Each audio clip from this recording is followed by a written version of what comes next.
ఇప్పుడు third చాప్టర్లోని example 2 చూద్దాం ఒకసారి. ముందుగా క్వశ్చన్ ఏముందో ఒకసారి చూడండి. క్వశ్చన్ వచ్చేసి graphically find whether the following pair of equations has no solution, unique solution or infinity many solutions అని చెప్పి 2 ఈక్వేషన్స్ ఇచ్చినారు. అంటే అర్థమేమి, వాళ్ళు ఇచ్చిన 2 ఈక్వేషన్స్ దానికి నో సొల్యూషన్ వస్తుందా, యూనిక్ సొల్యూషన్ వస్తుందా, ఇన్ఫినిటీ మెనీ సొల్యూషన్ వస్తుందా, గ్రాఫికల్గా కనుక్కోండి అని మనకి క్వశ్చన్. అందుకోసం మనం ఏం చేస్తున్నాం, ఫస్ట్ వాళ్ళు ఇచ్చిన ఈక్వేషన్స్ రెండింటిని పక్క పక్కన రాసుకున్నాం. ఇక్కడ ఇది ఒక ఈక్వేషను, దాని తర్వాత ఇది ఒక ఈక్వేషన్. ఫస్ట్ ఈక్వేషన్ మామూలుగా ఇచ్చినారు కాబట్టి ఇందులో ఎక్స్కి ముందున్న కోఎఫిషియంట్ ఏముంది, సింబల్ ఏమి అంటే ప్లస్ ఉన్నట్లు కాబట్టి +5 రాసినాము. b1 అంటే వైకి ముందు ఉండేది విత్ సింబల్ రాసుకోవాలి -8. c1 అంటే కాన్స్టెంట్ టర్మ్ +1 ఉంది కాబట్టి +1 అని ఇక్కడ రాసినాం. నెక్స్ట్ సెకండ్ ఈక్వేషన్ వచ్చేపాటికి ఇక్కడ ఫ్రాక్షన్స్ వచ్చినాయి కాబట్టి మనకి ఇబ్బంది అవుతుంది ఫ్రాక్షన్స్తో చేయడానికి. అందుకోసం మనం ఏం చేస్తున్నాము, మొత్తానికి ఇక్కడ దీనికి బైలో 5 ఉంది, దీనికి బైలో 5 ఉంది, దీనికి బైలో 5 లేదు. అందుకోసం ఏం చేసినాము, దీనికి ఇట్లా క్రాస్ మల్టిప్లికేషన్ లాగా చేసి 5 3 = 15x - 24y + 3. సరే మరి రెండింటికి ఇంటూ చేయలేదంటే దీనికి ఆటోమేటిక్గా బైలో 5 ఉంది కాబట్టి దీనికి 1తో ఇంటూ చేసినాము అని అర్థం. 15x - 24y + 3/5 = 0. ఇక్కడ 5 అనేది బైలో ఉంది, ఇటువైపు పోతే ఇంటూలో అయింది. 15x - 24y + 3 = 0 × 5 ఏమవుతుంది, 0 అవుతుంది. ఇక్కడ చూడండి 15, 24, 3 అనేవి 3తో డివైడ్ అవుతాయి కాబట్టి నేను ఇక్కడ ఈ ఈక్వేషన్ మొత్తాన్ని 3తో డివైడ్ చేసిన. 3తో డివైడ్ అయితే 3 5 = 15, 3 8 = 24, 3 1 3. అందుకోసం ఈ విధంగా నేను 3తో డివైడ్ చేసిన. ఖచ్చితంగా 3తో డివైడ్ చేయాలా, 3తో డివైడ్ చేయకపోతే రాదా అంటే డివైడ్ చేయకపోయినా వస్తుంది. ఏమంటే ఇక్కడ 24 అనేది బిగ్ నెంబర్ అవుతుంది కాబట్టి ఇది పెద్ద నెంబర్ అవుతుంది. అందుకోసం 3తో డివైడ్ చేసిన. ఒకసారి చూద్దాము. ఇక్కడ a2 అంటే ఏమి, ఎక్స్కి ముందు ఉండేది విత్ సింబల్ రాసుకోవాలి. సింబల్ ఏమి అంటే ప్లస్ ఉన్నట్టు +5. b2 అంటే వైకి ముందు ఉండేది -8. c2 అంటే కాన్స్టెంట్ టర్మ్ రాసినాం. ఇప్పుడు a1/a2 ఏమంటే +5/a2 అంటే +5. +5 క్యాన్సిల్ అయితే +1/+1. b1/b2 అంటే -8/-8 క్యాన్సిల్ అయితే ఇది కూడా +1/+1. c1/c2 కూడా సేమ్ +1/+1. అంటే ఇక్కడ ఏముంది, a1/a2 = b1/b2 = c1/c2. అంటే ఈ 3 ఈక్వల్ ఉన్నాయి కాబట్టి therefore given lines are coincident lines and have infinity many solutions. వాళ్ళు కనుక్కోమన్నారు కదా, ఈ మూడిట్లో ఏదైతుందో కనుక్కోమన్నారు, మనకి ఇన్ఫినిటీ మెనీ సొల్యూషన్స్ అనేది వచ్చింది. ఇప్పుడు దీనికి ఏం చేస్తున్నాం, బాక్సులు తయారు చేసుకుంటున్నాం.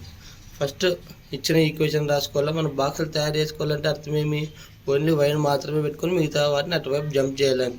ఇక్కడ వైకి మైనస్ ఉంది కాబట్టి నేను ఇటువైపు జంప్ చేసిన. -8y జంప్ చేసి +8y అయింది. 8y అంటే 8 × y, ఇంటూలో ఉండి 8 ఇటువైపు వస్తే బైలో వచ్చింది.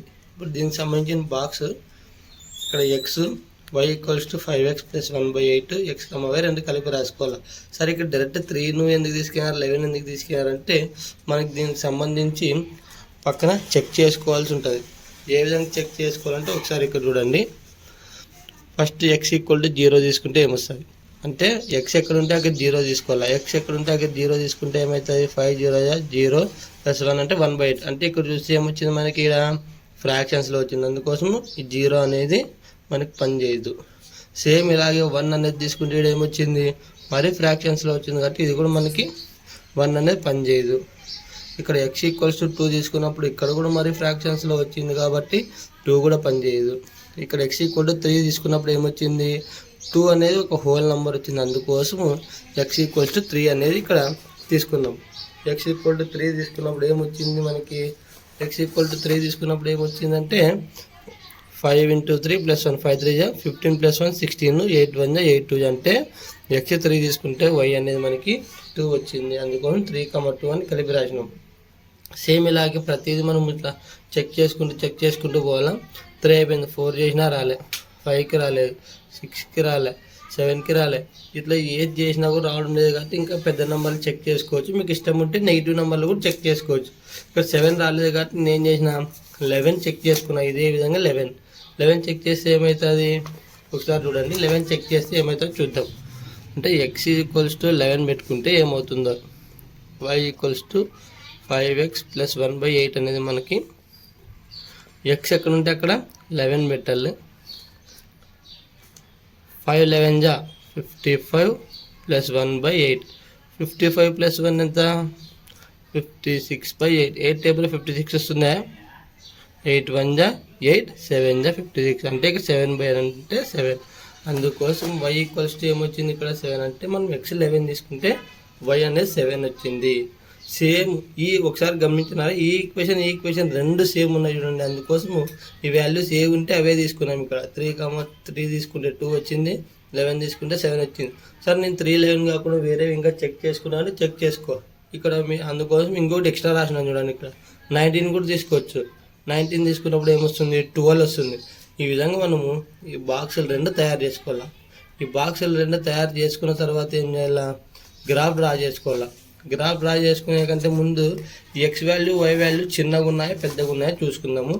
ఎక్స్ వాల్యూలు దాదాపు 19 దాకా ఉన్నాయి, వై వాల్యూస్ 12 ఉన్నాయి. అందుకోసం ఇక్కడ ఏం చేసినాను, ఎక్స్ వాల్యూలు నాకు ఎక్కువ కావాలి కాబట్టి గ్రాఫ్ని డైరెక్ట్గా ఫస్ట్లో ఇట్లా వేసేసినాను. నిలువు ఉండేది వై యాక్సిస్, అడ్డంగా ఉండేది ఎక్స్ యాక్సిస్. ఇక్కడ నంబర్స్ రాసుకున్నాను. Right side positive numbers, left side negative numbers ఏం మనకు రాలేవు కాబట్టి నెగిటివ్ నంబర్స్ రాసుకోకపోయినా పర్లేదు. ఇక్కడ వైలో పాజిటివ్ నంబర్స్, వై డాష్లో నెగిటివ్ నంబర్స్. మనకి పాయింట్స్ ఏమున్నాయి? ఫస్ట్ 3, 2 అని. ఎక్స్ యాక్సిస్లో 3, వై యాక్సిస్లో 2. ఈ రెండు ఎక్కడ కలిసాయి అంటే ఇక్కడ కలిసాయి కాబట్టి ఇక్కడ పెట్టినాం. నెక్స్ట్ 11, 7. మనకి ఏమున్నాయి? 11, 7 అంటే ఎక్స్ యాక్సిస్లో 11, వై యాక్సిస్లో 7. ఈ రెండు ఎక్కడ కలిసాయి అంటే ఇక్కడ కలిసాయి. అందుకోసం ఈ రెండు పాయింట్స్ని కలిపి ఫస్ట్ ఒక నేను డ్రా చేసిన. తర్వాత ఏం చేసినాను, సేమ్ పాయింట్స్ ఉన్నాయి 3, 11. దాంతోపాటు ఇంకొకటి ఎక్స్ట్రా రాసుకున్నాను కదా. 19 తీసుకున్నప్పుడు 12 వచ్చింది.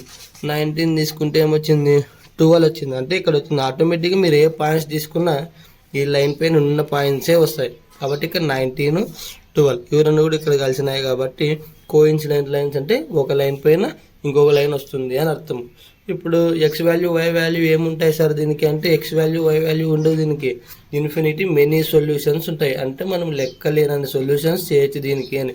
అందుకోసం ఇక్కడ ఏం రాసిన? ఇన్ఫినిటీ మెనీ సొల్యూషన్స్ అని రాసిన. దీని స్కేల్ వచ్చేసి సేమ్ ఇంతకు ముందు ఎగ్జాంపుల్ 1 లాగే 1 సెంటీమీటర్ మాత్రమే తీసుకున్నాం. అంటే ఒక బాక్స్కి 1 మాత్రమే ఇంక్రీజ్ చేసుకుంటూ పోయినాం కాబట్టి ఎక్స్ యాక్సిస్లో 1 సెంటీమీటర్ = 1 యూనిట్ అని రాసినాము. సేమ్ వై యాక్సిస్లో కూడా 1 సెంటీమీటర్కి 1 మాత్రమే ఇంక్రీజ్ చేసుకుంటూ పోయినాం కాబట్టి వై యాక్సిస్లో కూడా 1 సెంటీమీటర్ = 1 యూనిట్ అని రాసినాం. ఇది ఎగ్జాంపుల్ 2. మీకు ఇందులో ఇంకా ఏమైనా డౌట్స్ ఉంటే కామెంట్ సెక్షన్లో నాకు తెలియజేయండి. మీకు ఏమైనా డౌట్ ఉంటే. ఈ వీడియో మీకు నచ్చినట్లయితే లైక్ చేయండి, షేర్ చేయండి, సబ్స్క్రైబ్ చేయండి. Thank you.